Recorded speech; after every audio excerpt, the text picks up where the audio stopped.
Telugu Desam Janasena BJP ఈ మూడు కూటమిదే ఘన విజయం అంటూ ఉంటే వై నాట్ 175 అవును వై నాట్ 175 అని చెప్పి వైసీపీ ముందుకెళ్తోంది. ఈ నేపథ్యంలో నియోజకవర్గాల్లో ఆంధ్రప్రదేశ్కి సంబంధించి ఎటువంటి సినారియోస్ ఉన్నాయి, ఎటువంటి పరిస్థితులు ఉన్నాయి, ముఖ్యంగా అక్కడ నియోజకవర్గాల వారిగా మాట్లాడుకున్నప్పుడు అక్కడ ఉన్న సమస్యలు ఏంటి, అక్కడ ప్రభావితం చేసే అంశాలేంటి, ఇవన్నీ కూడా మాట్లాడుకునే ప్రయత్నం చేస్తున్నాం. అవును, ఇప్పుడు మనం మాట్లాడుకోబోతున్నాం ఉమ్మడి తూర్పుగోదావరి జిల్లాకు సంబంధించి మరొక నియోజకవర్గం పెద్దాపురం. ఇక్కడ ఏ పార్టీ ఎవరిని బరిలోకి దించింది, వాళ్ళ షార్ట్ ప్రొఫైల్స్ ఏంటో ముందుకు వచ్చేద్దాం, ఆ తర్వాత డీటెయిల్గా మాట్లాడుకుందాం. ఇక్కడ ఎవరెవరు బరిలో దిగుతున్నారో చూసే ప్రయత్నం చేద్దాం. వైసీపీ బరిలోకి దించింది దవలూరి దొరబాబుని, అలాగే టీడీపీ బరిలోకి దించింది నిమ్మకాయల చినరాజప్పను. సో ఇక్కడ షార్ట్ ప్రొఫైల్స్ చూసే ప్రయత్నం చేద్దాం. ముందుగా వైసీపీ నుంచి దవలూరి దొరబాబు కాపు సామాజిక వర్గానికి చెందిన నేత, వ్యాపారవేత్త కూడా. పెద్దాపురం వైసీపీ ఇన్ఛార్జిగా ఉన్నారు Davaluri Dorababu. AP housing corporation చైర్మన్గా ఉన్నారు. గతంలో ప్రజారాజ్యం తెలుగుదేశం పార్టీ నుంచి టికెట్ ఆశించారు, భంగపడ్డారు దవలూరి దొరబాబు. ఇది దవలూరి దొరబాబుకి సంబంధించిన షార్ట్ ప్రొఫైల్. టీడీపీ నుంచి బరిలోకి దిగుతున్నారు నిమ్మకాయల చినరాజప్ప. కాపు సామాజిక వర్గానికి చెందిన నేత, ఎంఏ చదివారు. 2014-2019 మధ్య ఏపీ ఉప ముఖ్యమంత్రిగా పనిచేశారు నిమ్మకాయల చినరాజప్ప. 2014-2019లో 2 సార్లు ఎమ్మెల్యేగా గెలిచారు. 20 ఏళ్లుగా జిల్లా తెలుగుదేశం పార్టీ ప్రెసిడెంట్గా పనిచేసిన అనుభవం కూడా నిమ్మకాయల చినరాజప్ప సొంతం. ఇక్కడ పెద్దాపురం నియోజకవర్గానికి సంబంధించి మాట్లాడుకుందాం. ఒకసారి నియోజకవర్గానికి సంబంధించి ప్రొఫైల్ చూసే ప్రయత్నం చేస్తే షార్ట్గా, కాకినాడ లోక్సభ స్థానంలో భాగం ఉమ్మడి తూర్పుగోదావరి జిల్లాకు సంబంధించి పెద్దాపురం నియోజకవర్గం గురించి మాట్లాడుకుంటే కాకినాడ లోక్సభ స్థానంలో భాగం ఇది.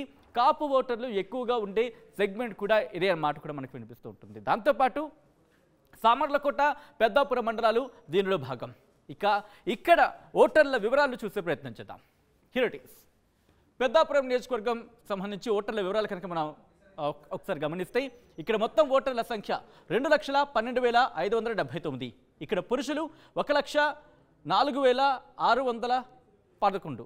అవును, మొత్తం 2,12,579 మంది ఓటర్లు ఉంటే ఇందులో పురుషులు 1,04,611 మంది ఉన్నారు. అలాగే మహిళలు 1,07,956.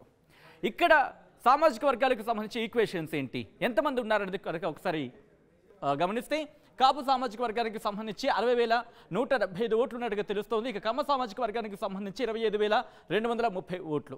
ఇక ఎస్సీ సామాజిక వర్గానికి సంబంధించి 44,679 ఓట్లు ఇక్కడున్న పరిస్థితి. ఈ నేపథ్యంలో పెద్దాపురంలో ఎటువంటి ఈక్వేషన్స్ ఉన్నాయి, ముఖ్యంగా అక్కడ సమస్యలు ఏంటి, ఇక్కడ ప్రభావితం చేయబోతున్న అంశాలేంటి, ఇవన్నీ కూడా మాట్లాడుకునే ప్రయత్నం చేద్దాం. మా ప్రతినిధి ప్రకాష్ అప్డేట్స్ అందించబోతున్నారు. ప్రకాష్, ఉమ్మడి తూర్పుగోదావరి జిల్లాకు సంబంధించి మరొక ఇంట్రెస్టింగ్ నియోజకవర్గం పెద్దాపురం. ఇక్కడ వైసీపీ దవలూరి దొరబాబును బరిలోకి దించింది, అలాగే టీడీపీ బరిలోకి దించింది మాజీ హోమ్ మినిస్టర్ నిమ్మకాయల చినరాజప్పను. సో ఇక్కడ ఈక్వేషన్స్ ఏంటి, ఇక్కడ ప్రభావితం చూపించే అంశాలేంటి, ఓటర్ల నాడి ఏ విధంగా ఉంది, అక్కడ దేని గురించి చర్చించుకుంటున్నారు?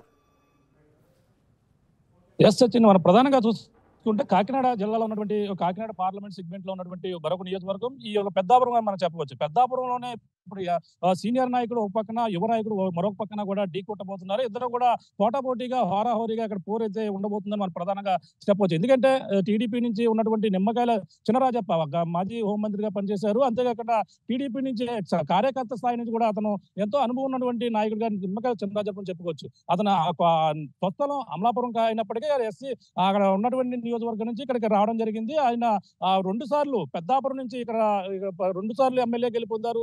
మూడోసారి హ్యాట్రిక్ కొట్టేందుకు అన్ని విధాలుగా కూడా ఆ కాపు సామాజిక వర్గం తన అంట ఉందంటూ ఓ పక్కన ధీమా వ్యక్తం చేస్తూ ఆయన అయితే ముందుకు వెళ్తున్న పరిస్థితి ఓ పక్క ఉంటే, నేను లోకల్ అభ్యర్థిని, లోకల్ గా నన్ను ఒకసారి ఆశీర్వదించండి అంటూ దవలూరు దొరబాబు వైసీపీ నుంచి అయితే బరిలో ఉన్నారు. వైసీపీ దవలూరు దొరబాబు అయితే మనం చూసుకుంటే హౌసింగ్ కార్పొరేషన్ చైర్మన్ గా అయితే వైసీపీలో గత కొన్నాళ్ళుగా పనిచేసిన తర్వాత అయితే వైసీపీ అక్కడ అభ్యర్థిని దవలూరు దొరబాబుకే కేటాయించడం. సాక్షాత్తు జగన్మోహన్ రెడ్డి సామలకోటలో ఇళ్ల స్థలాల పంపిణీ విషయంలో అక్కడ టికెట్ అప్పుడే ప్రకటించిన పరిస్థితి ఉంది. అప్పటి నుంచి కూడా దవలూరు దొరబాబు అయితే ప్రజల్లోకి వెళ్తూ ఆ విజయం దిశగా అందరూ కూడా ప్రజలు నన్నే ఆశీర్వదిస్తారు, లోకల్ అభ్యర్థిని కాబట్టి నాకే మొత్తం ముగ్గు ఉందంటూ ఓ పక్కన ధీమా వ్యక్తం చేస్తున్నారు. నియోజకవర్గంగా గత 2 సార్లు పర్యాయాలు ఎమ్మెల్యేగా చేశాను. ఎమ్మెల్యేగా చేసినటువంటి అభివృద్ధి పెద్దాపురంలో నేనే చేశాను. పెద్దాపురం కావచ్చు, సామలకోట కావచ్చు, ఇవన్నీ కూడా నేనే అభివృద్ధి చేశాను. ప్రజలంతా కూడా నా వైపే ఉన్నారని చెప్పేసి నిమ్మకాయల చినరాజప్ప మరో పక్కన ధీమా వ్యక్తం చేస్తున్నారు. ఏదేమైనా కొత్త అభ్యర్థికి ఒక్కసారి అవకాశం ఇవ్వండి, కొత్త అభ్యర్థికి ఏ విధంగా లోకల్ అభ్యర్థికి నన్ను గెలిపించుకుంటే యువ నాయకుడిగా మీ అందరూ కూడా నియోజకవర్గ ప్రజలకు అండగా ఉంటారన్ను. మరో పక్కన దబలూరు ధర్మవరం చెప్తున్న పరిస్థితి కాపు సామాజిక వర్గం ఎక్కువగా ఉన్నారు. 2,10,000 పైగా ఓటర్లు అయితే ఉన్న నేపథ్యంలో అక్కడ ఎక్కువగా 60,000 మంది కాపులే ఎక్కువగా ఉన్నారు. మరో పక్కన ఈ యొక్క చౌదరీస్ అంటే మన ప్రధానంగా అక్కడ ఎంతో కీలకంగా మారుతారు. వాళ్ళంతా కూడా చక్కగా వాళ్ళందరూ కూడా ఎవరి వైపు ఉంటే మొగ్గు వాళ్ళే ఇక్కడ విజయం డంకా ముగించేందుకు కూడా అన్ని విధాలుగా ఉంటారు. కానీ ఆ విధంగానే మొత్తం అందరం కూడా అన్ని సామాజిక వర్గాల ఓట్లు ఇరువురు అభ్యర్థులు కూడా పోటాపోటీగా వాళ్ళకి పైకెత్తే మొగ్గు చూపించే విధంగా వాళ్ళందరూ కూడా ఆకర్షించే విధంగా పనిచేస్తున్నటువంటి పరిస్థితి అయితే మనకు ప్రధానంగా కనపడుతుందని చెప్పొచ్చు. అందరూ కూడా పెద్దాపురంలో ఎవరు గెలుస్తారో ఇప్పటికే అక్కడంతా కూడా నియోజకవర్గంలో ఇప్పటికే పెద్దాపురంలో ఇప్పుడు ఉన్నటువంటి నిమ్మకాయల చినరాజప్ప మూడోసారి గెలుస్తారని ఒకరు అనుకుంటుంటే, అలాగే లోకల్ అభ్యర్థి దౌలూరు ధర్మబాబునే గెలిపిస్తుంటారని ఇప్పటికే కూడా కొన్ని నియోజకవర్గాల్లో కూడా బెట్టింగ్స్ కూడా జరుగుతున్న పరిస్థితి ఉందని మనం ప్రధానంగా మనకు వచ్చినటువంటి సమాచారంగా చెప్పొచ్చు. సచిన్.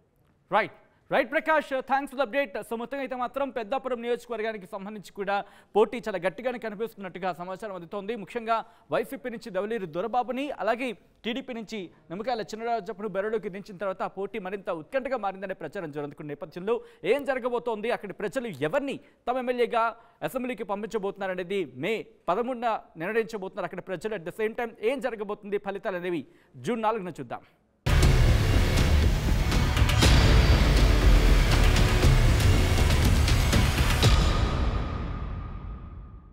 మరిన్ని వీడియోస్ కోసం ఛానల్ ని సబ్స్క్రైబ్ చేయండి. లేటెస్ట్ అప్డేట్స్ కోసం వాట్సాప్ ఛానల్ ని ఫాలో చేయండి. అండ్ లింక్ డిస్క్రిప్షన్ లో ఉంది.